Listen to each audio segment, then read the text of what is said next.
Well, anyway. look, we're here in Wayside with Isabella Rutigliano. Nailed it. I've been practicing that in the mirror all day.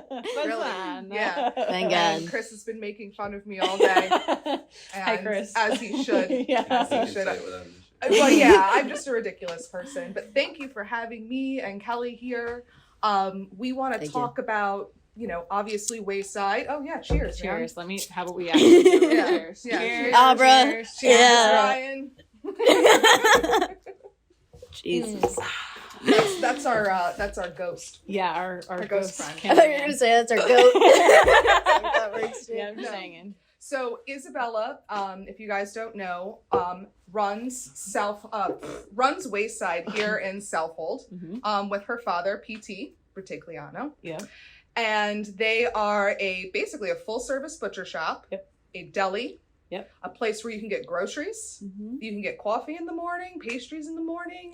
Basically you're like a full service, A one-stop shop. Yeah, we're basically like a specialty butcher shop and eatery basically is like the best way to explain it for us. Right on. Yeah. And were you always involved in the business, or like how can you tell us a little bit like how the business was started? Tell me. Yeah. So Wayside has been in existence for, by the way, we have people that are coming in constantly. Well, they're trying to come guys, in. We're we love closed you. now. Yeah. So anyway, we basically opened our doors 1962, started by a man named Walter Adams. And the building has been here in existence over 100 years. We're actually part of the Historical Society in Southold, which is really cool. Yep. And we started off as just basically a deli, but more so a butcher, where everyone would come for their groceries, their dry goods that they needed, I don't know if coffee or anything like that was being served at the time, but most of the time it was just sandwiches, salads, very basic, sort of farm, country, little eatery and butcher shop. And we did slaughtering on the side for people, and that kind of just took they worked for an old grocery shop sort of chain, and then a couple of guys partnered after that. So Adams partnered up with a man named Kenny Ramsauer, who many people know. Okay, out here, yeah. Yeah, so Kenny was one of my dad's sort of mentors. So he was a butcher, a master butcher. Yeah, he was a master, but yeah, you could say that. He's also, some of the best butchers were also master marketers, because that's really what it came down to when it came to your counter, right? So Kenny was really good at that and really great at just dealing with the community and like loving on people and getting to know people and their families. I mean, at this point, we have literally been serving, in some families, we're serving up to 6 generations. Wow. Now. Yeah, so it's from 1962 to 2023. Yeah, that's something to sniff at, huh? It's super cool. Yeah. So for me, as I've begun to take over the business, then for myself, I started off like I've grown up in this business. For my family and my dad, we have no relation to Walter Adams or Kenny Ramsauer. I was going to ask you that. How did that relationship come about? But you had said that he was your father's mentor. So that's where that relationship so basically at the time, my dad is in really the 80s and the 90s. Kenny was in a partnership with John Oliver and Scott Oliver. And so the Olivers are a big family out here. Scott actually just recently passed. May he rest in peace. Great man. But I know. Yeah, poor little out for him. But anyway, so my father was actually the meat wholesale guy. So my grandfather and from a Rutigliano perspective, my grandfather slaughtered and processed animals, so mostly pigs at the time. Yeah. Pigs because they were a little bit cheaper and you can get a big yield out of them. But he knew how to basically break down any animal. We would do slaughter for cattle, goats, all that jazz over in Santa Mariches. So my dad basically grew up on a farm and he grew up doing that part of the process. Would people bring the animals to your dad's farm, or would he go out with his dad and stuff and go to people's farms? It was both. Yeah, it was both. So my dad actually kind of grew up on like the poorer side of town, in where they were in Santa Mariches. So most of the time it'd be one family or two families, and they'd come, the heads of the family would come to my grandfather, and they'd either pick the animal or they would bring the animal, and my grandfather would provide that service for them. That's super cool. It is. Yeah. It is cool. It's a service that's missing now. Well, right. So it's actually really interesting too, just because it's kind of come a little full circle. So my grandfather had a butcher shop in Center Moriches. He opened one, but unfortunately ended up closing down because he basically had his own sort of stock. And then he was also then attempting to sell some of it too. I mean, some of it was USDA, but some of it wasn't, right? It was his own stuff, right? Mm-hmm. So he ended up getting shut down because of that by the town. Even though it was clean and probably processed in an environment that's he did the cleaner literally than other nose to tail. Yeah, he did nose to tail. Like, I mean, obviously he was government inspected, but things were so much different back then. I mean, we're talking like probably the 70s back then. Yeah, you know, so it was totally different ball game. But yeah, I mean, and then so my grandfather ended up going into the Brooklyn Meat Market, which is where my father, just grinded on the meat truck. If you know my dad, you've heard him talk about it. We'll get PT on. So you're gonna have to. Yeah, he's awesome. You should. Definitely character and personality. But yeah, I mean, my father would. It was a very old school, like Rocky Balboa, legitimate, like full Heinz, full 4/4, just like road racked up. Where. My dad was more or less a picker too. So what they call that down the market is a picker. So he knew his customers, like say Wayside Market was actually one of his customers. We were one of his accounts at the time. Okay. So my dad actually delivered, and during the 70s, 80s, and 90s, my father delivered to pretty much every butcher shop on the eastern end of Long Island. Oh yeah. I mean, South Fork, North Fork, the whole rip, like Shelter Island, Orient, my dad did everybody. Right. So if you kind of rip off a butcher shop or something, or a restaurant, like a high-end restaurant, my dad pretty much knows like that head chef or who that person was. So this is what he was doing for the Brooklyn Meat Market. He was coming out, delivering meats, getting to know the customers. He was doing the whole thing. Yeah. He was so he got sort of like, as a child, he got the firsthand experience. And then he went into more or less the business end, right? And the business, like the logistics operations end of it. And so that's where then I kind of come along in the 90s. And my dad picked up Wayside as sort of basically a second job. So we worked it like on the weekends. Gotcha. And then that's sort of how he ended up stepping into the business, seeing the opportunity. Yeah. Partnering, taking over, buying the building, buying the business, doing the whole thing. Right. From the ground up. He put all his skin in the game. All of it. Wow. Yeah. He took everything and just said, yep, this is what I'm doing. And when it's much different now. Chefs look much, and cooks now look much different than what they used to, right? Yeah. Oh, so 100%. Everything. I mean, you talk to like the Calicchios, you talk to the main guys, the Jacques Pepins. I mean, you talk to the big guys, Antoine Westerman, right? I mean, the main ingredient was the protein. Yeah. The protein was the most valuable part of their entire dish. Right. Because everything was formed from that protein, whether it was a stock, whether it was a sauce, like it was like the basis of everything. Right. And so that's where my dad learned. My dad learned from great chefs. Right. When did your dad and when did you guys start to see that trend change from like the meat being the center of a plate, being like the draw to a restaurant and a menu? When did that, because it definitely has happened. We all eat at restaurants. We've all seen kind of this thing happening, right? There's a trend to less protein, to cleaner protein, to all of this, that thing, and the other. Like, when did that start to happen, you think, in terms of your business? That's a great question.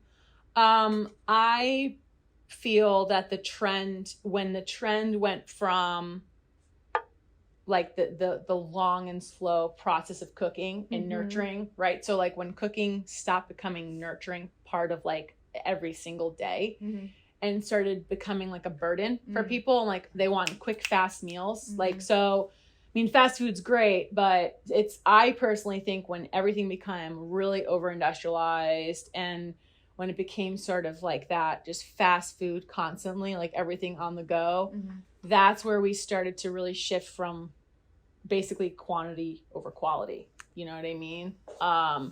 And that's when, even with the meat industry, it just took a nosedive. Yeah. You know what I mean? Like, just the way that some things are processed, and, you know, and that's where some of the meat industry gets a really bad rap, you know, because they're not really paying attention to certain things. And you see it too. Oh yeah. You know, when the government, in my opinion, gets really involved in something. Yeah. Not everyone has a PT to pick their cuts and know what's good. Yeah, I mean, you go, and that's a great point. We went from fresh beef to packaged beef. Right. So we went from, because if you go into most butcher shops now, you're going to see packages of everything. Yes. Nitrogen packed, you know, and your meat might be high quality meat, but it's packed with nitrogen, and then it sits in that chemical process while it's being transported.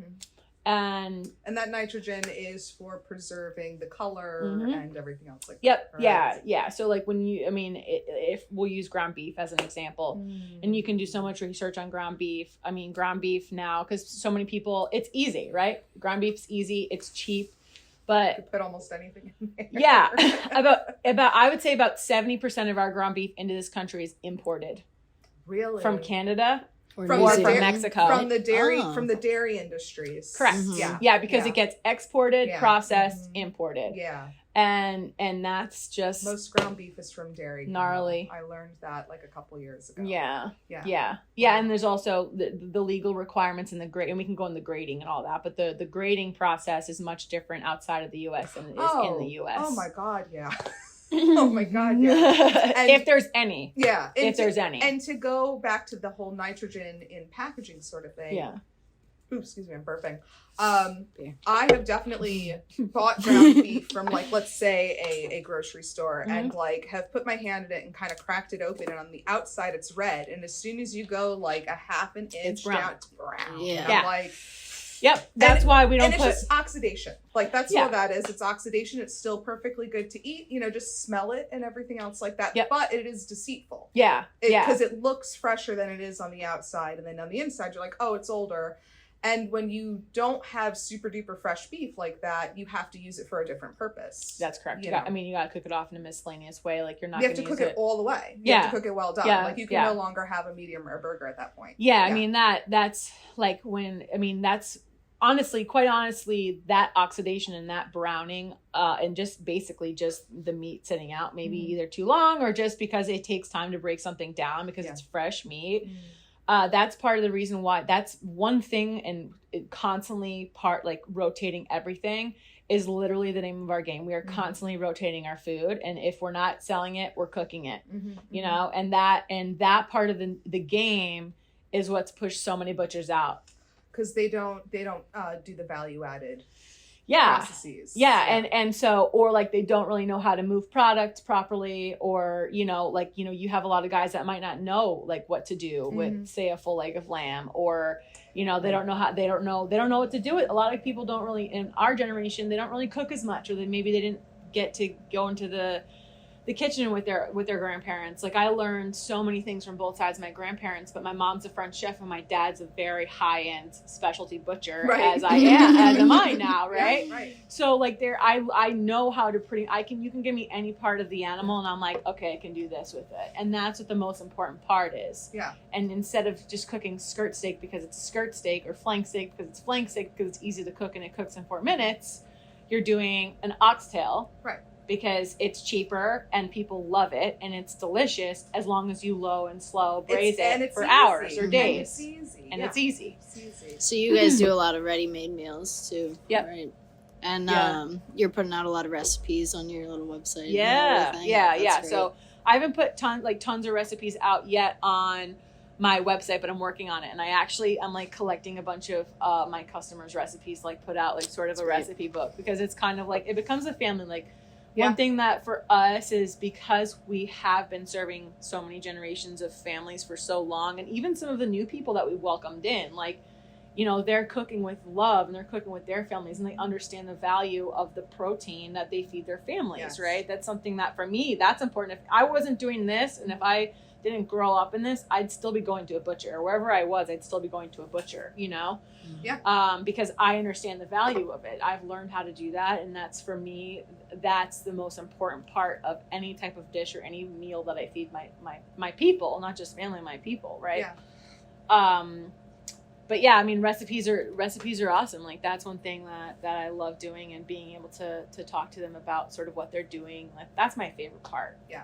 That's my personal favorite part. So, how did you step into this role that you have now? You know, it seems like you have your hand in everything. I mean, you obviously have your hand in the website, in the marketing. You have a hand in the retail space, and the most common place I see you is behind the counter. Yep. So, like, how the fuck did you get there? Well, I slept there as a kid. No. I did. That's a fact. I literally believe you. Yeah. That's an actual fact. I did sleep under the counter. I know Italian bakers in Brooklyn. They have children in the fucking bassinets would be in the kitchen, like, right over there. Yeah. Like, so, like, the hustle's a part of me. Yeah. But regardless, I mean, I grew up here, right? I mean, I grew up doing summers with my dad, and then then I moved down with my dad. Living upstairs. I'm constantly always here. Aside from that, I actually ended up going to school for social work. So a lot of my background, and like real world background, I call it, and like professional background, is like market psychology. So that's one thing that I started to really zone in on, because I thought it was really fascinating. And then, of course, getting into marketing and what that looks like, and how a lot of companies are very good at marketing really piss poor products. Right. Oh, yeah. Yes, ma'am. And poisonous products, right? Toxic, poisonous products. Oh, come on. IPA is not that bad. Don't drink it. Don't drink it. Please avoid. Depends on who you talk to. Yeah, right. Please don't sue me, IPA. Yeah. Don't at me. Yeah, I'm joking. So anyway, so I was actually living upstate, and I was working in logistics, business analysis, management, yada, yada, yada. And COVID hit. Really is what happened. COVID hit, and floored everybody. Yeah. And my dad, we received a surge of like new people out here, and my father was, what is that? It's the hot water. Okay. Thanks, Ryan. Yeah, thanks.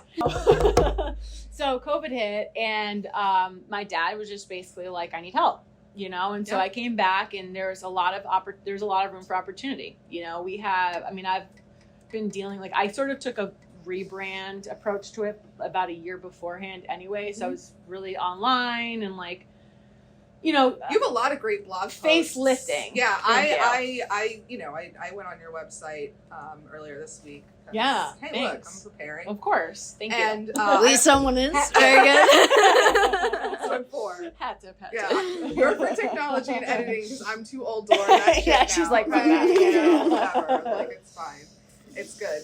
You also bring a chaos element to everything. Yeah, we love it. Sure. You keep things vibrant. Thanks, guys. Thanks. Yeah. Oh, stop. Oh my goodness. But yeah, what was I saying? Blog posts. Yeah, dude, your blog posts are great. Like, I as somebody who's a customer, I mean, because I'm in a similar industry. Yeah. It was fascinating to read them, because it's correct. Yeah. I was like, you're like, I'm like, oh no, like, the information that you are putting out on your website through your blog posts is like, it's legitimate. You cite sources. Saying a lot of shit that people don't want to say. Right. Yeah. And telling people the truth. Yeah. Yeah. But then also, there's like recipes and like how to cook meat, and just like it's you almost have like a holistic kind of view about meat and butchery and how to prepare it for your family, and like I really appreciate that. So you've done a great job on that. Thank for you. Real, for Thank real. you. No, it builds a good bridge, because a lot of people, like, if they did know, they wouldn't, they'd be much more for supporting someone like you and your dad, and coming here and being like, oh, can you tell me about quality meat, Yeah, and for sure. I'm sure you're happy to. And that's, that's what's fun. That's that's what's super fun for me, is now we get to now there's a whole educational like piece to this that we never really had before, because my dad, and that's where my people dad just gets knew. like my dad's like a little crotchety about it, but I'm like, you have to understand that people are coming to us us because they're choosing to be an informed consumer. Yeah. Right. There's a couple of generations between your dad's generation and then like our generation. Yeah. Like a lot of shit just happened and we lost a lot of knowledge. Yeah, there's a lot of microwave. I mean, you had TV dinners, you had, a lot of eating out, door dashing now. I mean, like you have all these other variables that have kind of added into it now, and now people have to sort of start from ground zero. And even some of the fats or the low fat, and we can get into that, but some of like this low fat propaganda, like demonizing fat and demonizing meat and paid by the sugar companies, which we know.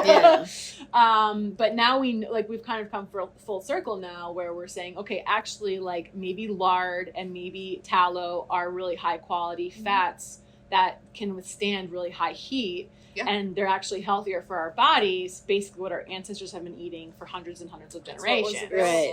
It was what was available. It was the cheapest. They're using the entire animal. Like, let's go back to the basics, you know? Yeah. So then let's go back to where me with marketing is, then I just said to my dad, like, hey, it was kind of like a hat tip where, listen, like, he didn't really know that I had the desire to learn how to butcher. Right. And so then I was like, hey, listen, I was in a time of my life. I'm the butcher's daughter. Yeah, I'm like, come on, let's do this, Because it also is like, I mean, it really has nothing to do with me being a girl. It's more or less like the respect factor, right? Like it's kind of like one generation stepping legacy. In and then yeah. It doesn't matter, it doesn't matter if you're a man or a woman. The fact that like you're taking it over as a legacy, I think, speaks more volume.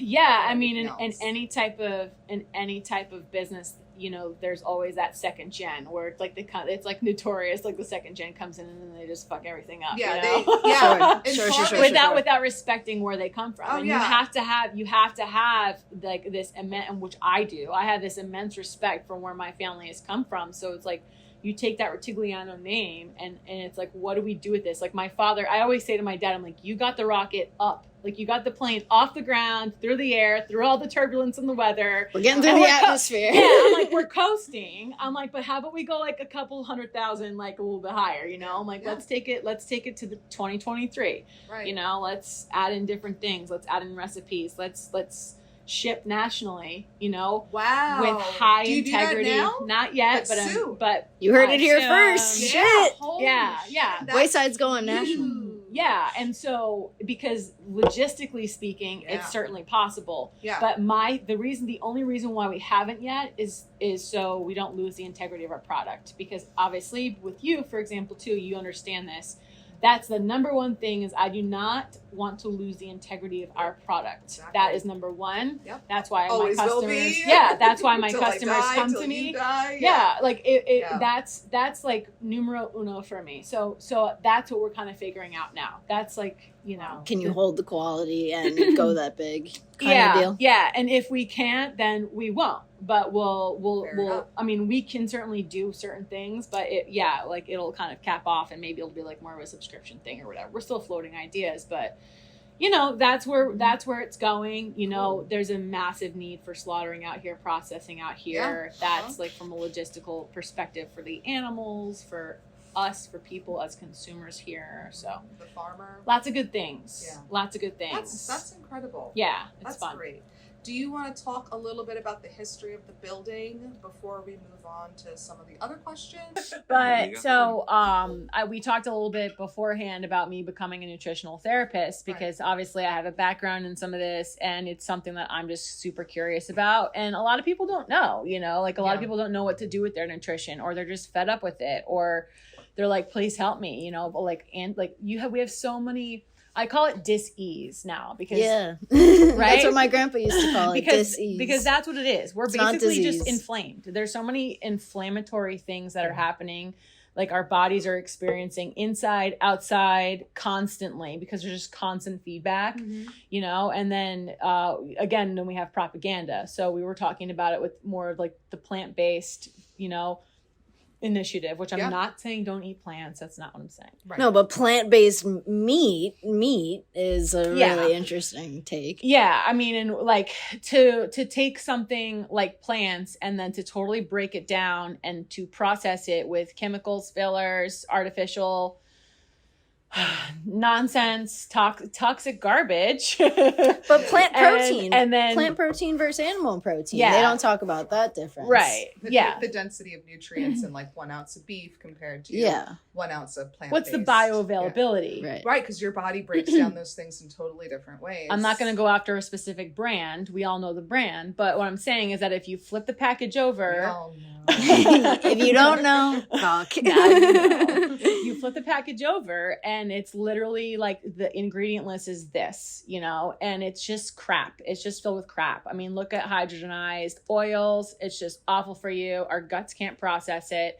And then we're wondering why we're like, our skin's itchy, we're irritable. We can't sleep, we're like puffy all over, like there's so many symptoms. Our guts, like our stomach hurts, everything's, it's just imbalanced. Yeah. Sure. We're imbalanced. And that's those symptoms alone are specifically fat imbalance and not intaking enough proper, healthy, high quality fats. Right.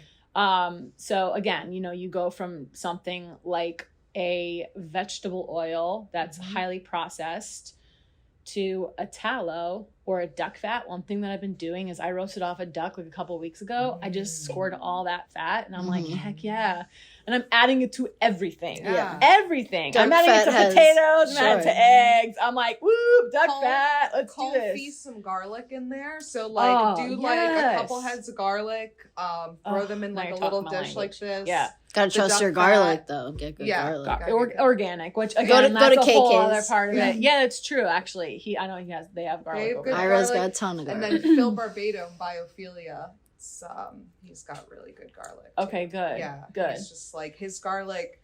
He's been growing his garlic here. He saves seed from every generation, so it's been growing here for almost 20 years. See, that's like that's East garlic. That's what I love. Like that's what I'm talking about. Like, and so we're talking about food and then coming back down. And your dad probably know all the same people. They probably do. Well, your dad probably knows Phil Barbado's father because Phil Barbado's father was a Republican leader in Smithtown. I'm sure my dad knows them because they were right next to each other. Yep. I'm sure that's what happened. Yeah. But anywho, so yeah, that's we're going off on a tangent on that, but what happens though? Yeah, like that. I mean, that's like I could go off and off about just sort of how food has been demonized and like just even like how, for example, with proteins and fats and what women consume, even from like a lifting perspective or a physicality perspective, like women are treated as little men. And like it's just not the case, right. Like especially if they're eating more like vegetarian or vegan, because that's all propaganda. That's again forced down our throats. You go down, you're experiencing PMS or really high quality PMS, which for the record you shouldn't even be experieing. Yeah, right. Sure. It's an imbalanced diet. It's an imbalance, right? Then and then they're just going to either do it's something along the lines of like birth control or some other type of medication that they're going to suppress your hormones, right? Exactly. Like they're going to basically tell you that you can't trust your body, which is complete nonsense. And then they're going to say vegetarian, plant-based diet. Yeah.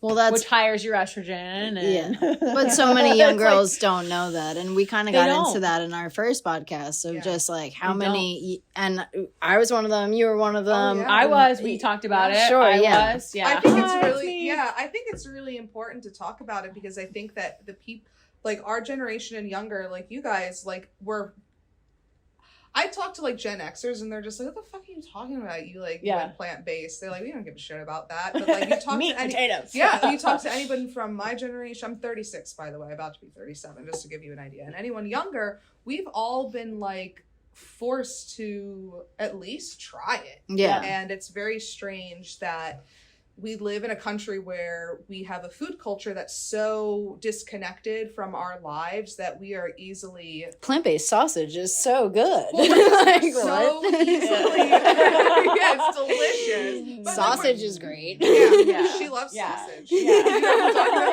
I don't know. Yeah. Well, didn't she did an ad for the plant-based sausage, which is kind of hilarious because she does love sausage. But what was I saying? Yeah, the younger people don't know. All the younger generations have basically been forced to eat your plant-based propaganda. We hate it. Well, then going back to what he said, we hate it. Yes, going back to what he said though, it talks about like the low fat, right? The low fat milk. And all this crap where it's like, no, children need raw milk, really. They need raw milk, not they need fat so their brains can develop. Yeah, like their bodies, and then we're saying, oh, well, these kids have ADHD. It's like, yes, they do have ADHD. I have ADHD, and I'm running around all day, like. You know, like I want to be outside and I want to run around and I want to eat good food. Like, it's a simple recipe. Yeah, everybody does. Yeah. But I was just talking to a chick she's my age. I went to college with her and I went to art school. So like everybody was like, oh, you eat meat, or like, oh, you drink real milk. Yeah. And you were totally looked at differently if you like ate animal products, because it's like a form of bullying. It's like right. Yeah. It doesn't make any sense. I was bullied into drinking oat milk for sure when I was younger. But oh my God. Yeah. I think it's interesting because a lot of these folks feel like they're doing such a service to the animal community or whatever. We can go down that route if you'd like. Yeah, and I think it would be really interesting. Like you and your dad like do a lot less harm to the environment collecting meats from wherever you guys get it, rather than like fucking like spraying. That's a bumper sticker, collecting meat. Still like a T-post. Like no farms, no my food, favorite, you can't beat PT's meat. That's my absolute favorite. My God, why is that not a fucking why is that not on every fucking ad that you make? Why is that not on anything it's you happening. sell? All the inappropriate meat jokes are coming. I just need like a little bit more time. I'm the first okay, one. I will. Take a box load. Yeah, that's so good. Yeah, it's so good. But so you guys do less harm to the environment than the giant farms who are spraying down petrochemicals to make their oats grow for your oat milk and things like that. Yeah. I mean, killing less animals. Yeah, well, and also like that's a really interesting argument, because for me, when people talk about like not wanting to kill animals because they're souls, it's like, I mean, you're a farmer. Mm-hmm. You know, plants have souls. Like legitimately, like you put heart and soul into plants and then they grow and Scott. They're living. Oh no. Yeah. You know exactly. I know that is. Yeah, that's Scott. That's so funny. And it is funny. He knows that we're close. Anyway, with plants. Yeah. So when it comes down like to the animals. Yeah. And when it comes down to is like, how attractive you feel like your whatever you're eating is, right? Like how fluffy and how cuddly you think it is, right? Yeah. Because when you spray, say soy or whatever almond, for example, I went down to New Mexico, right? Or I was over in Texas border, all almond trees, right? Yeah. And what are they facing over there? A huge drought, right? And there's such a huge problem over there. Almonds are a big consumer of irrigated water. Mm-hmm. Yeah. Huge problem. Yeah, and then they have to spray. Sure, it's organic, but there's certain chemicals that you're allowed to use if it's organic. Okay. But it kills bugs. It kills bugs. It kills rodents. Yep. It kills birds. Mm-hmm. Bunnies. Yep. Dead. Worms. Like it kills all of those animals, right? So, but we don't want to talk about that. So it's just like, they're not cute enough, like you said. Exactly. And then, if you go to like say, we take a conversation to say a third world country. One ruminant animal like a goat. I mean, one ruminant animal like a goat or a cow can feed an entire village or a very large family for a year. For a cow, almost a full year, right? Yeah, a cow can feed like a family of 5 or 6 for a year. Yeah. Right. For sure. And so like that arugula can't do that. And then they help. I mean, you would just microgreens can't do that. I'll tell you that much. Smell like the sulfur that is in all the brassica family plants. You just smell like a giant fart walking around. It's some of the truest shit you ever said. Yeah, fart a lot. Are we just trolling Ryan now? I wish you could turn the camera on. Sorry, Soon we'll have brother. another Sorry, camera over brother. there. Yeah. The Ryan cam. Yeah, exactly. Yeah. We need a Rogan cam where it like scans the room. Anyway, but you know that. Don't blink. It's happening. All right. Yeah. We'll get microphones first. You know, and then we can. I don't know if you've gotten like going to grading or like that, but yeah, I mean that's basically the logistics about how I feel about ruminants and plants. Yeah, I'd be interested to know things about the grading process and how it's different from the U.S. to other countries and shit. Like how they source and stuff like that. How do you guys source and like you so, have to trust your wholesalers, your farmers, your ranchers that you source from. Like there's a relationship, right? Yeah, and you can see that. Like I mean, I love having conversations with people, but I like to see the quality first. So I'm like, I want their work. I much prefer the work to show. And so like, for example, with a roast beef, we'll say a whole top round comes in and Ryan loves your roast beef. Slow down.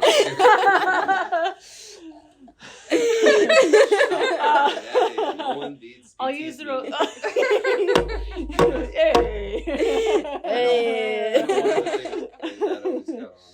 The roast beef was the first thing that I learned how to do. So, for example, like we require, obviously, we're selling people food. Mm-hmm. We are inspected by the FDA, obviously. And so everything that we sell meat-wise has to be USDA graded. Sure, of course. And then there's also a yield. So the grade is going to be anywhere from, for the most part, not here, but just to give you, I actually have a whole ebook on grading too, so I can plug that on our website. Tell the viewers what the whole scale is. So subscribe. Southold.waysidemarket.com.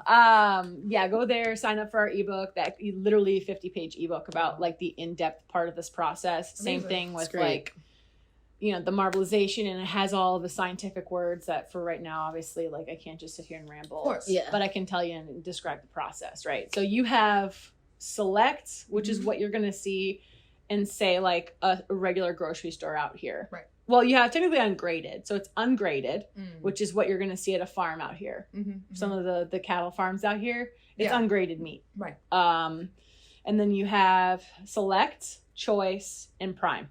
USDA grades, right? And it's going to be stamped. Yeah. So I don't have anything right now. Obviously, we're shut down, so I can't really tell you. I have plenty of pictures. Yeah, but it's usually stamped with like blue ink, or like sometimes it's like burned into it, right? Yeah, like, ours are just stamped because what's happening is the animals are coming in from market, they're getting slaughtered, and they're getting, as soon as they're getting processed, they're getting and broken down, they're getting graded. Yeah, that's what that's what they do, right? And you know about that process. Yeah.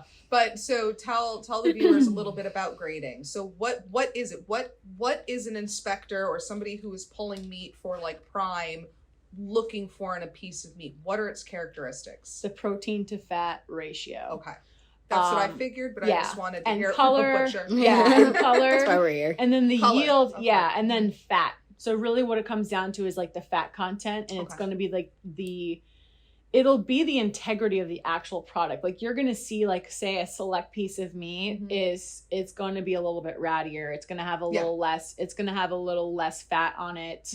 You know, maybe the way that it was processed, it wasn't done in the most desirable way. Yeah. You know, maybe the animal didn't eat as much. They weren't, you know, then right before slaughter, maybe the slaughter process was a little bit hairy. Maybe they were stressed. Yeah. Yeah. So that all is really important. All those variables are really, really important when it comes to stuff like this. And so for us, we use strictly prime.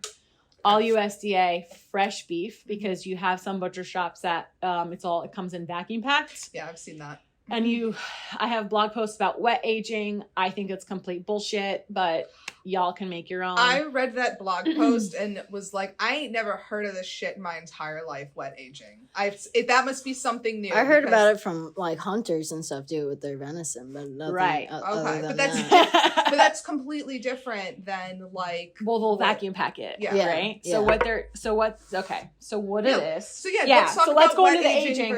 How about we go into the aging process then? Yeah. Right. So we'll go from just a prime perspective, because that's what we use, and that's what we use. I mean, that's what we really care about. You can use choice. Choice is also very good. Like BJ's, Costco will sometimes have very like decent quality choice. Oh yeah. And that also has to do with fat content. It has exactly. a little bit less fat than prime. Exactly. Okay. So that's the grading. Mm-hmm. So the aging part of it is, it's very similar. Like a dry aging is very complex. Basically what happens is the enzymes and the proteins and the fats all break down over time. Mm-hmm.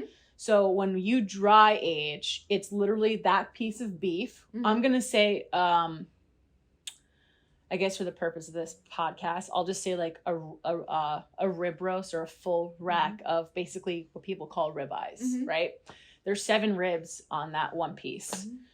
And it's a whole basically slab of meat. The fat actually will gain mold. So it's this very similar process of wine mm-hmm. or scotch or bourbon, where it's just growing enzymes mm-hmm. and the protein is being broken down. Okay. So on the outside, it's growing that mold, mm-hmm. and that mold the scientific process that occurs basically just allows the enzymes to just break down the proteins over time.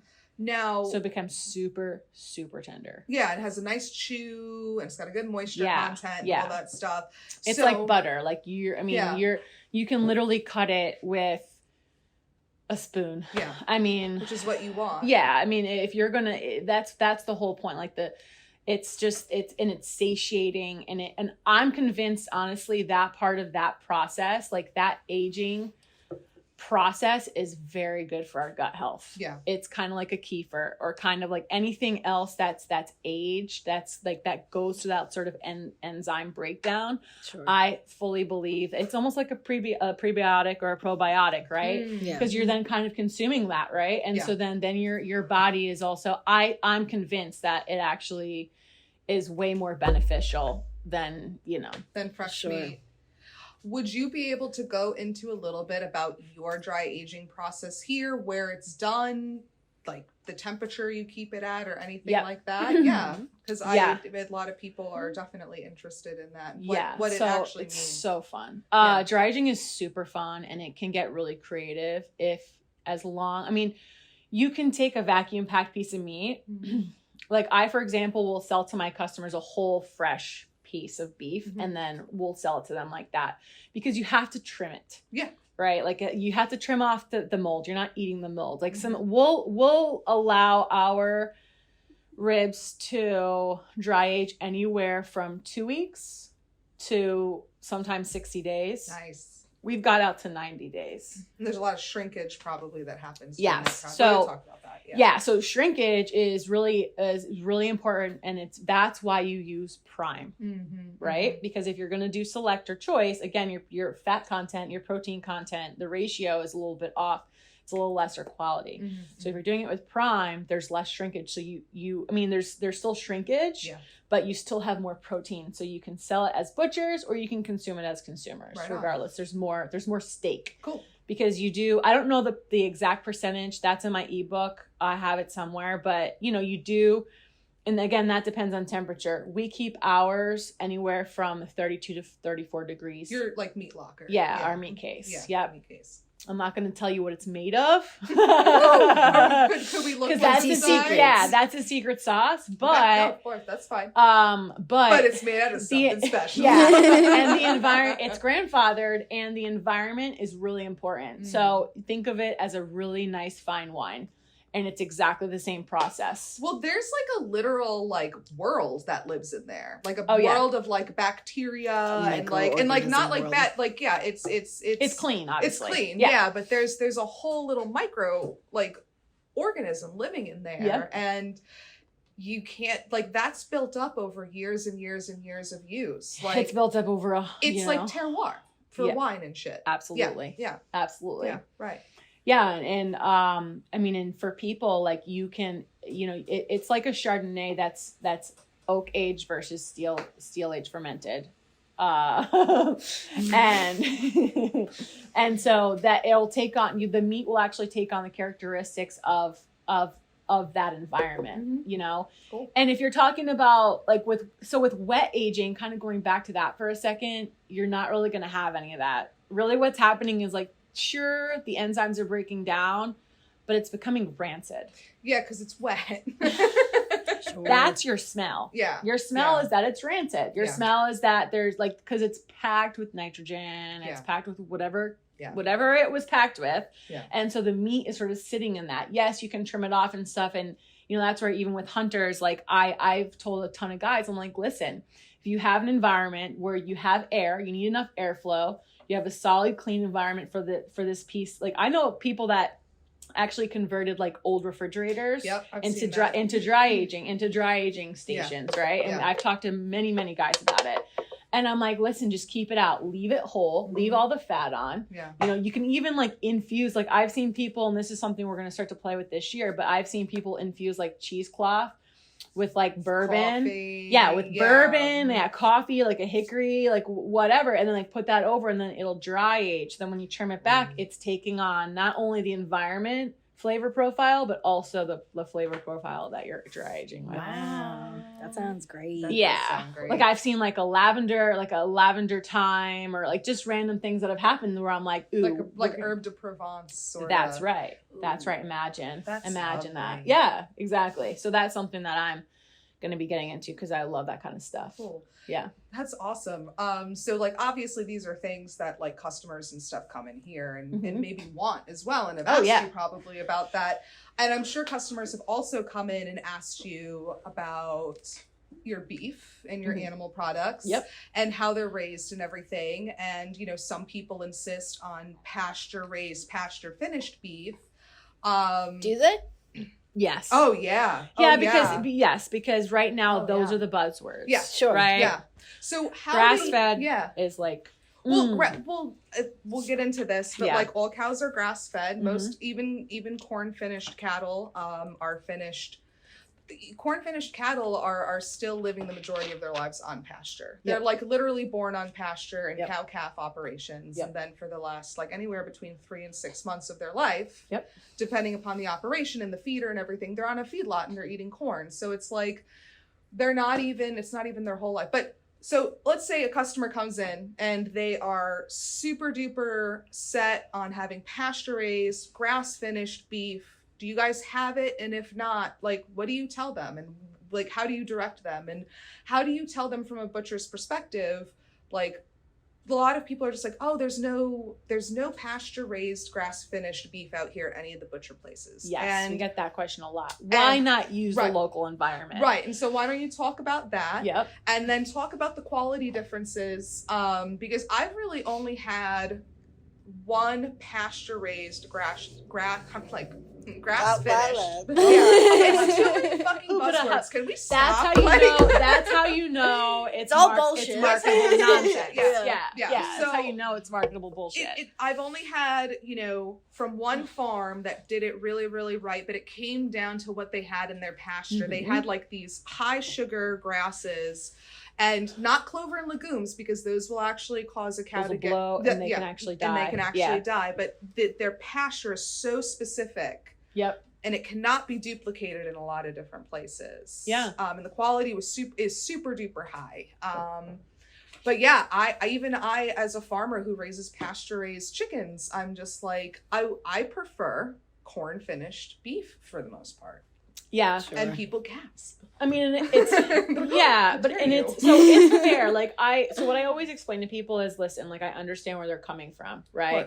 And then it becomes a conversation, because obviously like they're doing the research and they're they're open to is appreciated. Of course. Yeah. And that's where I want to begin that conversation with people, because they actually desire to be an informed consumer, because that's what I'm all about. Yeah. You know, I'm all about becoming an informed consumer, make an educated decision, right?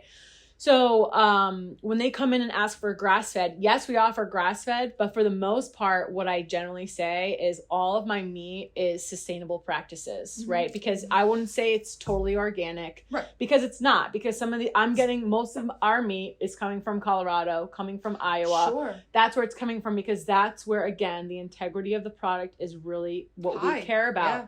And that's prime. Yeah. Because they've been doing it for a really long time.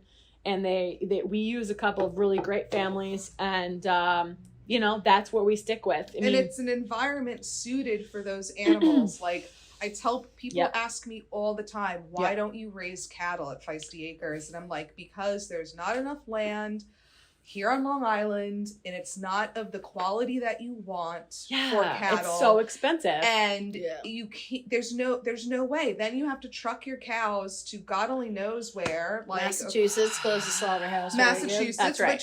which is a long ways away. And you know, there's people have to understand that we're not supposed to be eating everything.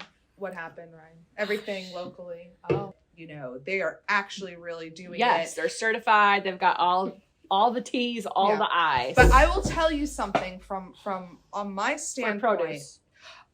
100%. Certified organic doesn't make any goddamn sense for livestock or poultry. And the reason I say it with confidence is because that's how we fucking started. We were certified organic for our first 3 years. Yep. And it made no goddamn sense. I couldn't use food scraps from places. The feed that I was getting from was from fucking Pennsylvania because that was the nearest place I could get. Well, that's what it comes down to is the feed. Oh my God. It's not more of a sustainable, it's not sustainability anymore. You're buying and purchasing and consuming, right? Right. I'm still buying feed, but now I buy feed from the Corwins. Yeah. In Eastport. And you can, and it's right there. Yeah, exactly. And they're already making feed for their ducks. And you know them. Right. You know them. Yeah. You know the integrity of their product because they're 100%. using it. Yeah. Yeah. Right. So no, but it's just like I just think about it and I'm like, oh my fucking God, like because I would have to buy because I needed to buy, you know, like 4 to 6 tons every 2 weeks. Yep. And no one out here besides Eastport could do it, but Eastport didn't have any certified organic feed, so I had to like literally call people. Yeah, and then the supply and I'm chain. Like, what am I doing? The supply chain's a nightmare. Just support your local feed mill. Sense. Yeah. I mean, and we did it to get our foot in the door. You know, because we there's a lot of stuff around it, right? It's around, right? Yeah. And people will walk out. Yeah. From us because we don't have strictly, you know, organic or strictly grass fed. They'll walk out, and I'm like, okay, they're not so informed then. Yeah. Well, they want something very specific because they've been told that's what is the best. Well, it's a belief, right? And properly informed, I should say. Yeah. Well, yeah, and it's a belief, right? Like you have a lot. I mean, even in my nutritional therapy course, I love all the information I'm learning, but they don't really know a lot about meat.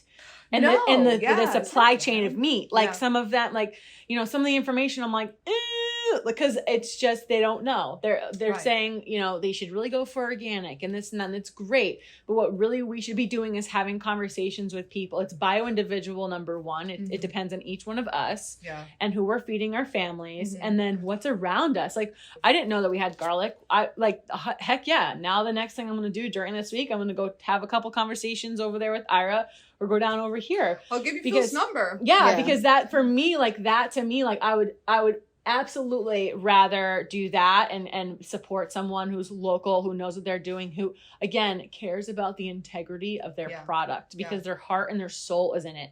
That energy is 10 times unmatched for sure. Yeah. I mean, and you know, so and you pair that with quality and it's unbeatable. Yeah, exactly. Yeah. You know, and so anyway, so going back to just kind of the conversation with customers, like we, I just talk to them and just say, hey, listen, like, you know, you so to answer most of their questions regarding grass fed out here, is most of the cattle out here are ungraded. Right. So that alone for me. And purchased at auction. Yeah. Yep, purchase it. Right. Yeah. So that's a whole other, we won't even go into that process, you know, I mean, you know, but we let animals because we process full animals for people all the time. A lot of farmers out here have been doing it for generations at this point. You know, you just let it hang. You let the animals hang depending upon what they want. I mean, if they want it dry aged, then we can dry age and then you just go through the regular process. But generally, you skin, gut, and then you let it hang for what I think generally around anywhere from 10 to 15 days sometimes. That 15 is kind of pushing it. For the most part, a week to about 10 days is fine. And then it really lets the meat set up really nice. And then, you break it down. Right on. Kind of so far. Like, people get so freaked out by bone. Like, bone in. I know.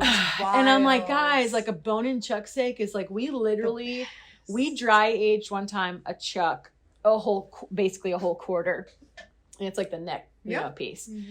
And so we dry aged that, and we ended up giving it to one of our customers just to try. And he was like, that was legitimately the best steak I've ever had. And he thought it was like a total And ribeye. you're like, no, it's just literally it's chuck. roast. It's chuck. Yeah. So like you want a low and slow braise, like go out and get yourself like a California roast, like, you know, chuck roast, like bone and chuck roast. I was just in So Florida good. with my grandma, and we couldn't find bones anywhere. We went to 3 different butcher shops. I know. Like they no don't one break them had down bones. anymore. Yeah, and people were like, "What do you even want to do with them?" My grandma's Bone like, "We're broth. making broth." Yeah. Like, what do you think I'm making with It's it? so wild because I have the exact opposite experience. You know, Yeah, in going to Brooklyn. your markets are different. So, you know, I sell in Brooklyn, and we have like a big Caribbean community. Oh, and yeah, Asian they love that community. stuff. And Yeah. like, if it isn't bone in and skin on, they don't want it. So, like, we're really lucky from that standpoint because we have to minimally break down stuff. Like, we just break the chicken down into 8 pieces. You know, like that's it, done. Yep.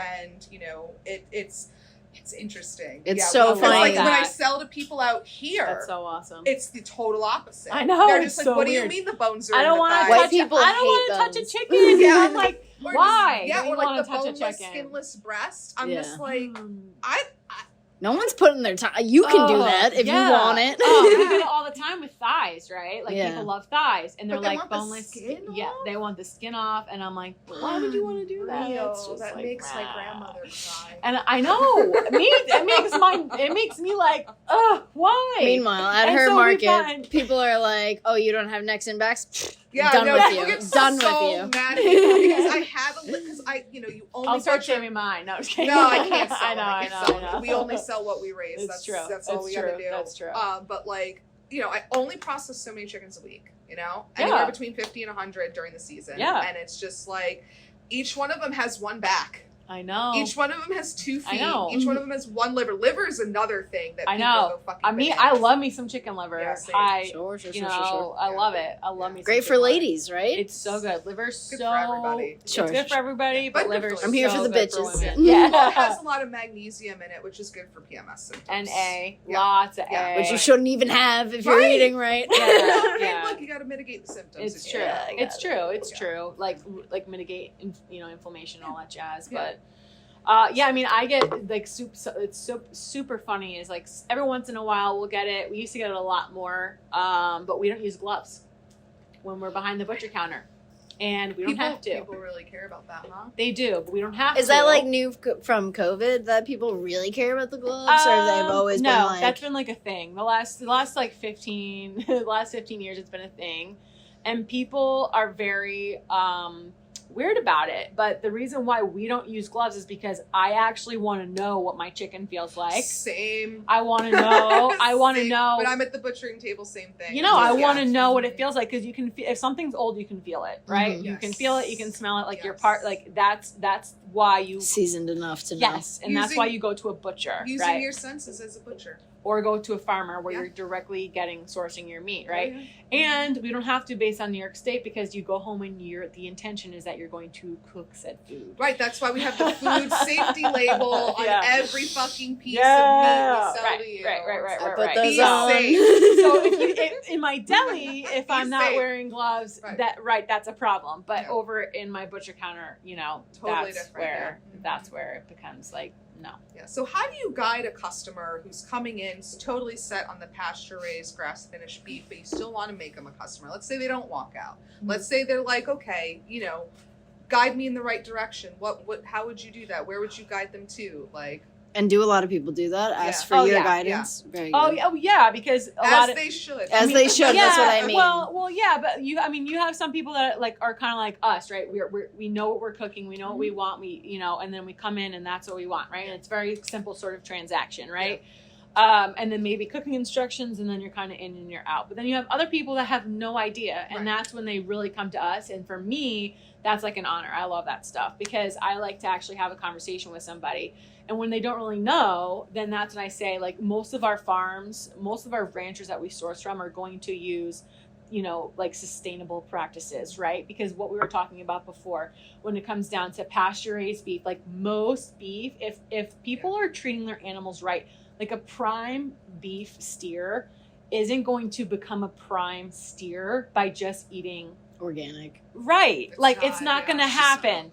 It's not going to happen. No, I It's know, not I going to agree, happen. I agree. And like, you And know, it doesn't. and people, Put an organic ribeye next to a ribeye that you guys get. It looks like it's from like or a different. grass fed. It looks guess like we'll a say. different animal.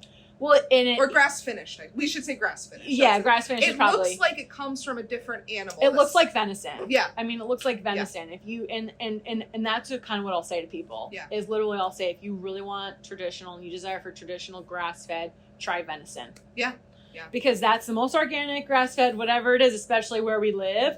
I mean, that's the realities, right? Because that's how oily it's going to taste. Yeah. It's like lamb, you know. It's Yeah. it literally it becomes gamey, Mm-hmm. and that's the mouth, that's the feel, that's what it tastes like, and that's fine if that's what you want. Some people like that. Yeah. Well, I was about to say, and the people that walk out generally are dedicated to that, right? Yeah. They have a core belief in that being the best for them, Yeah. and whatever. That's fine. That's that. All power to them. Yeah. It's not going to happen out here because most of the animals are going to be shipped out, and then it's going to be vacuum packed, and then it's going to be brought back, and it's going to be processed by generally people who kind of don't really know what they're doing. Correct. Yeah. I mean, I'm not going to say that they're entirely uneducated, but what I will say is that they're not butchers, and I've had multiple grass-fed, I guess you can call them ranchers out here, come to me, and, Oh yeah. and they're, and I they're, guess you can call them ranchers. Let's read that in. Fucking good. and all I'm saying is that they've come to Shots me. fired. I don't. Sorry, guys. I don't mean to spot. No, fire. I love it's it. good. We But- fire shots up all the time. the point is that the proof is in the yield, right? The proof The is in your, pudding. the proof is in your yield, right? So your yield of your meat, like if you're looking at, you're looking at your trim, and that's why you come to a butcher. That's the difference between a butcher and somebody who doesn't, and a hacker. My dad calls him and a hacker, right? Like you're it's not refined. Right. You're getting the most yield and the most use out of that animal. Right. And that's what it comes down to, right? That's what it comes down to. Right on. And so for us, that's where I start with people. And then I ask them their budget. Yeah. What are they comfortable with? You want Right. to do stew? You want to do a sirloin steak? Are you from, some guys come in and they don't know what they're doing. And I literally have them be like, I have no idea what the hell I'm doing. Please help. And I'm like, great. Perfect. Great. Clean slate. Yeah, let's try start this. From square one. Yeah. And then, Well, that's better than someone coming in and Well, Like, yeah. they Then know then the you whole have lot. like my favorite, my ultimate favorite customer. My ultimate favorite customer is they're such a bro, and they come in and they know everything about meat. They have it set. They call a ribeye when it's technically not a ribeye. And they call a porterhouse when it's technically a shell steak, and so you have but they're very, very vindicated, and they're very like, I know what I'm talking about. I'm like, great, and fantastic. God forbid a lady tell them otherwise. Yeah. Yeah. So then I'm like, fantastic, and I just cut them whatever they want, and it's in and out, and here we roll. See you later. Yeah. Just have a great See you day. later. So I, being from Brooklyn, I've spoken with lots of butchers. I still go and visit them every once in a while when I'm there in the market. Yeah, of course. And I love me some old school butchers. And I ask them a lot of the times, what is the horse? Tell me about your Not horses. What is? Right, you start making a blooper wheel. Yeah. That was so good. Jesus Christ. Can we have a reel and just our Yeah, we should. We really should. Blooper wheel. That's perfect. Oh, God. Yeah.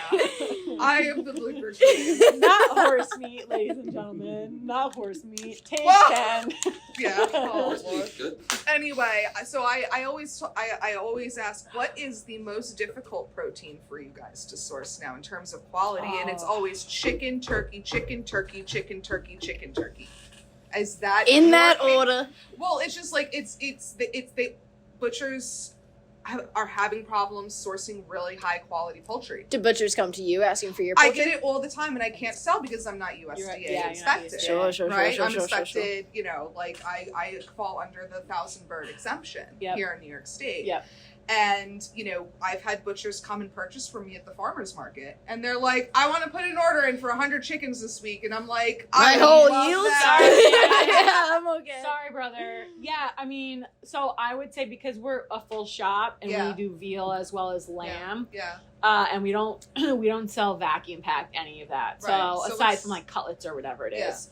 But I would say like those like lamb and that stuff is really difficult. Okay. I also would say though with chickens and ducks and turkeys right now, obviously, as you know, like there's been a huge problem like with turkeys in the last couple of years. We've talked about this. Call it a problem. Whatever you want to call it. We're plenty full of turks, that's for sure. Yeah. In all senses of the word.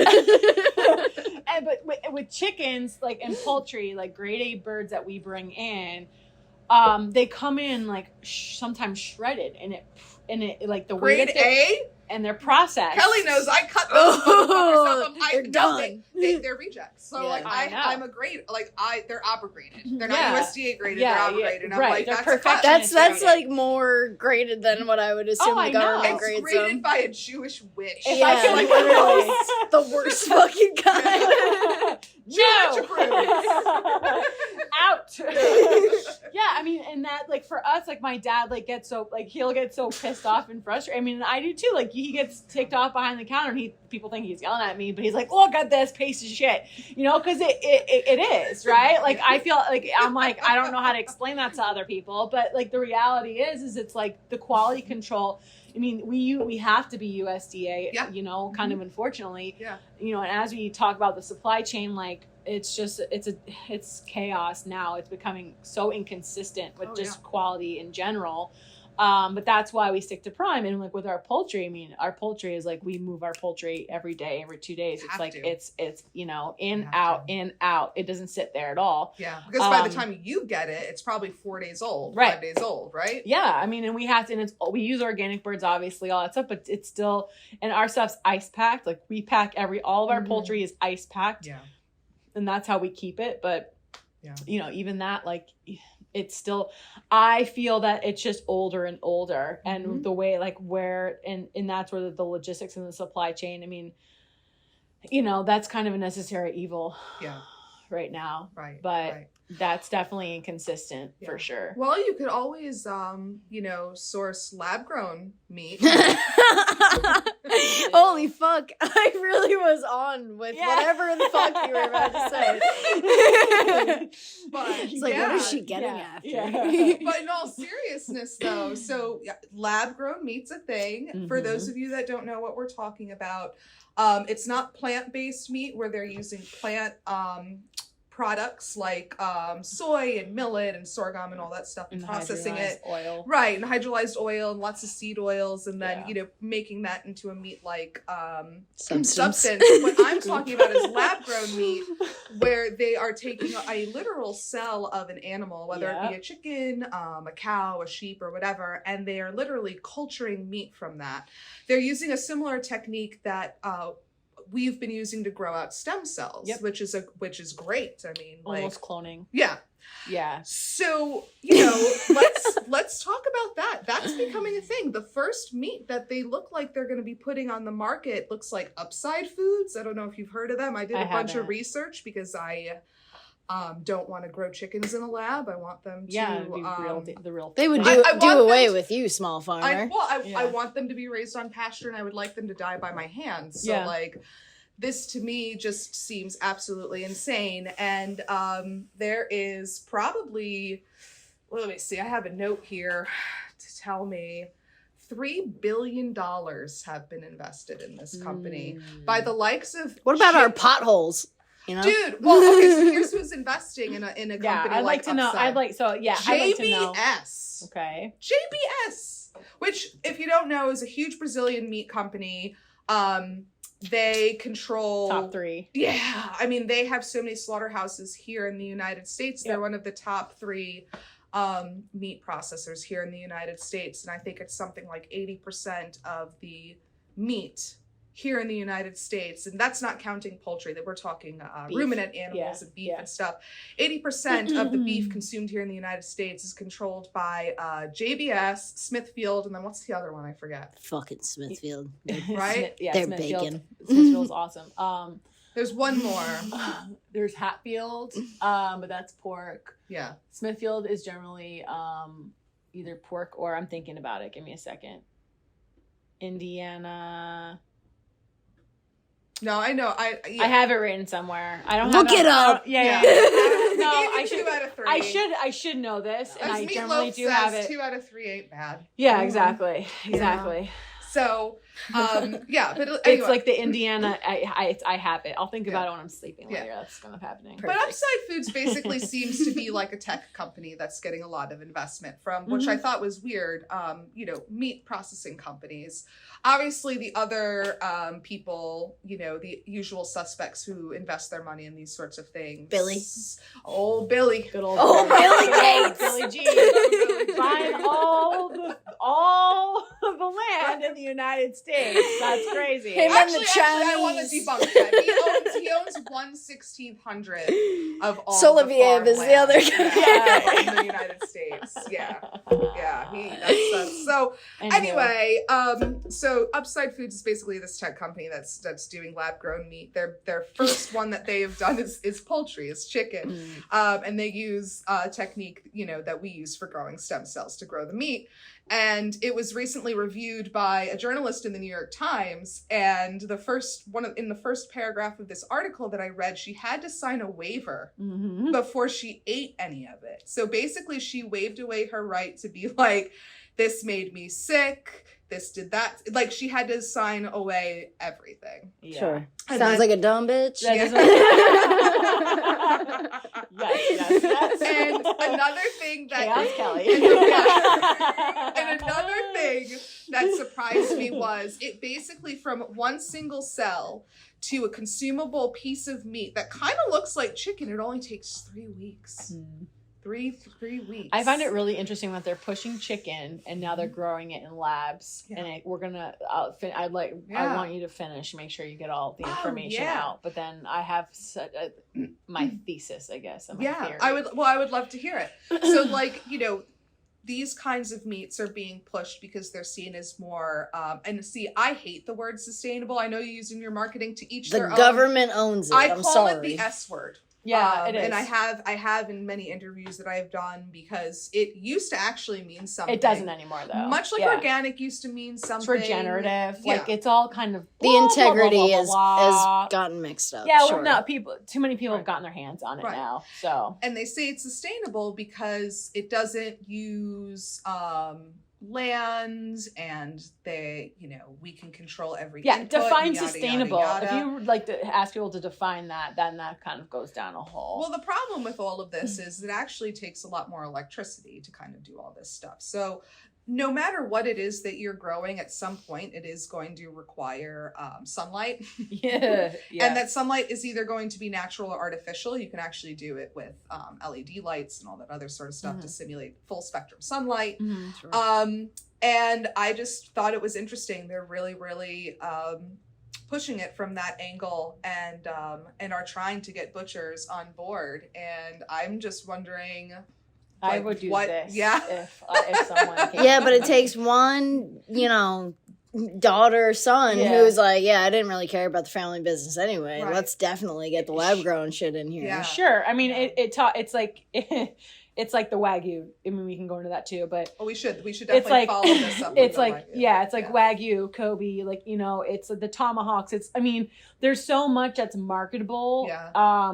But you're right, and that scares me because people live in fear all the time, and they don't live in conviction. Well, information is spread through fear, so you kind of can't blame people for living in fear when everything at them is be fearful. Yeah. Right. And it's all a choice, in my opinion. So you're either going to choose to be like a coward, or you're going to choose to have courage and just actually use discernment, in my opinion. That's again my personal opinion. For me, I feel that that's going to be another version of, say, like high fructose corn syrup, right? It's going to be a version of a filler, and it's going to be a version of something like that. And we're going to see the food. Like that's what we talk about water and food disparities. Yeah. I mean, you're going to see meat now, which is already a commodity. Meat, because of the price of meat, because they're messing around with the market so much right now. Yeah.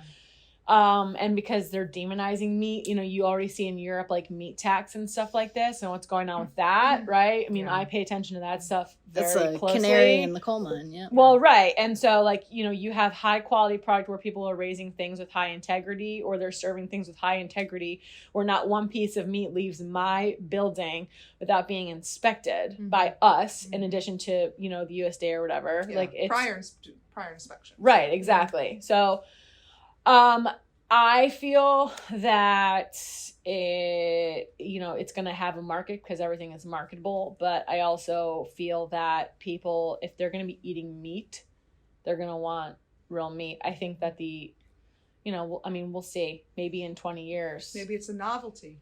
Yeah, I mean, you look at like Wagyu right now, and to me, like I'm not the first person to run out and get Wagyu. I think that Wagyu is...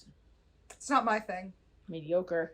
It's too much. But it's all marketing. It's all marketing. Yeah. Like every Instagram butcher I follow is like, check out this Wagyu. Yeah. And I'm like, okay, do you know what it is? Number one, it's like champagne, it's like champagne, or it's like bourbon, right? With Kentucky. Like it's a type of animal. And then you have Kobe, which is basically... Well, they can't be...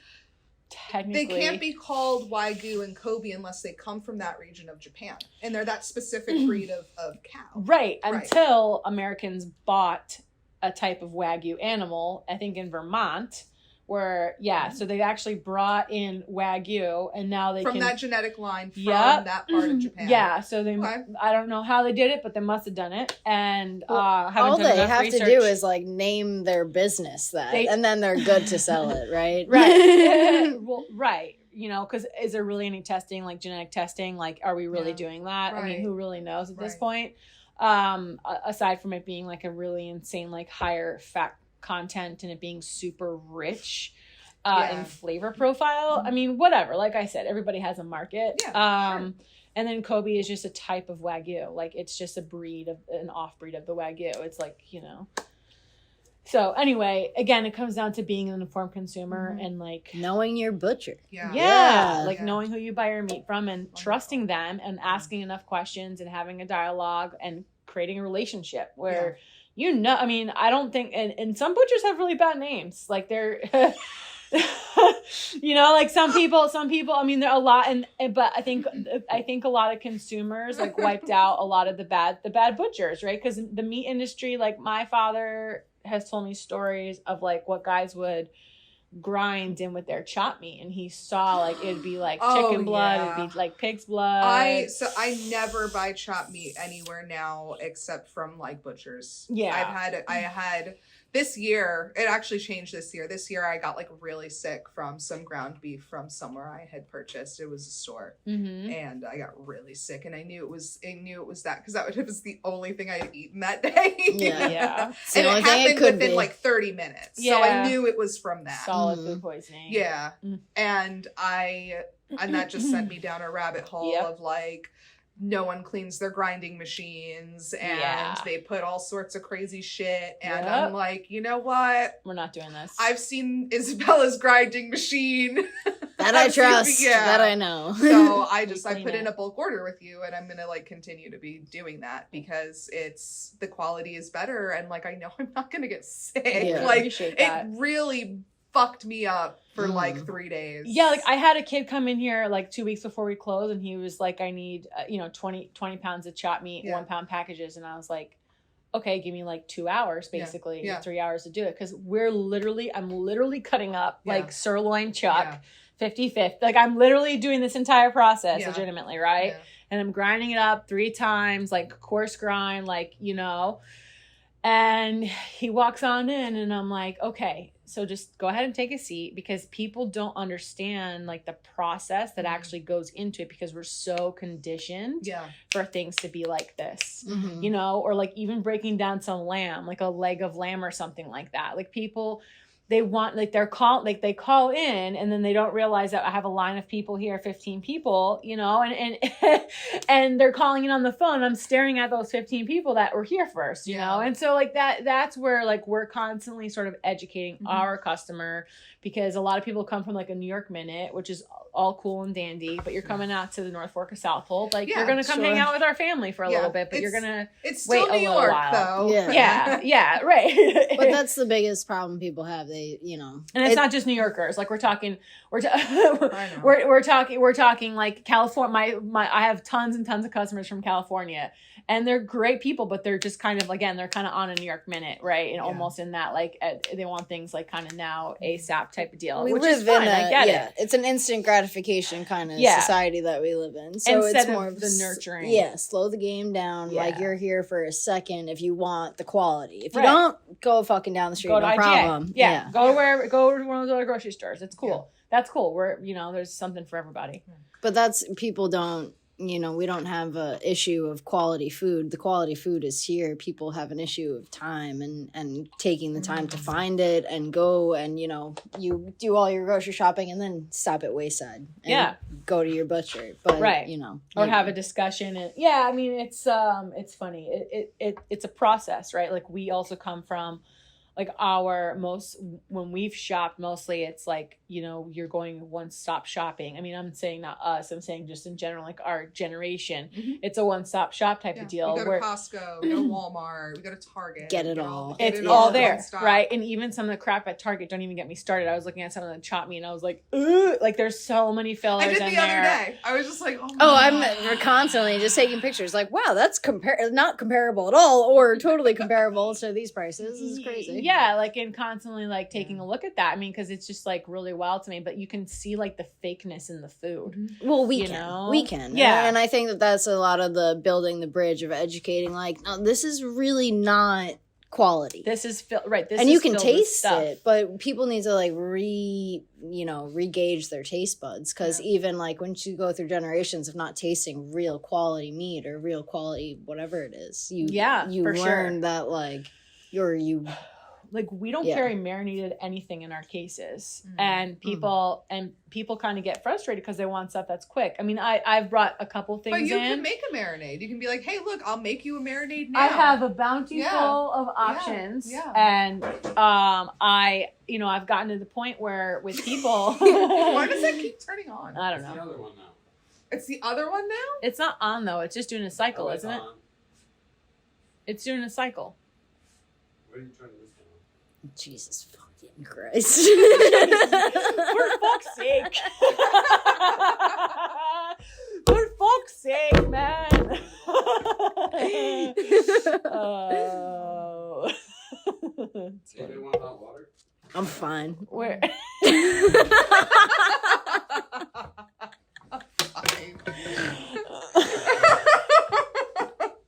The first time I came here, I ordered like a sausage, egg, and cheese or something, and I'm sitting waiting for it, and PT walks around the counter. He's like, "What do you do?" I was like, "I'm a farmhand, just doing the Lord's work." And he was like, "Is that what you said?" No, she said that's why he loves you. Because he loves First thing I said, just doing the Lord's work. He threw his fucking arms up. I was like, I got him. I knew I did. I got him. I nailed it. Yeah, like I have so many customer stories. We're live. Customer story. We're live. Favorite customer story. My favorite customer story was what we were talking about before, which was, I mean, this has happened multiple times in multiple scenarios, but my favorite is this lady coming in, and she God rest her soul, I don't know wherever she is. God rest her soul. She is gone.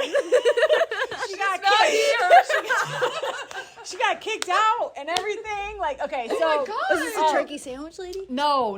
Oh my God, no, that's another one. That's another one. Okay, so this one is what, Ryan? So anyway, Ryan's just a ghost. Let me focus. Okay, so this lady comes in for ground beef, gets ground beef. We grind everything fresh to order. So a lot of people like are used to seeing it in the case or prepackaged or whatever. We grind everything to order. Yeah. So my dad goes in, grinds it up, comes out, whatever. Lady goes home. And she calls back and says that it's gray, And we're like, okay, that's almost nearly impossible. But fine, bring it on back. Let's check it out, whatever. So then my dad, and for the most part, my father never means to be... Pasquale never means to be, really insane, but sometimes it just happens. And, people don't understand. Yeah, and, he actually, cares so much that, he really does, though. That people don't understand that he's, not attempting to be rude. He's actually, from the kindness of his heart, he thinks, explaining something to you. And so... he comes out, it's in the tin or whatever, and he just literally just picks it out and fucking throws it in his mouth and says, he's like, it's the best, the freshest you can get, the best chopped meat. Here I am just eating it. Just picks it up. I eat it raw.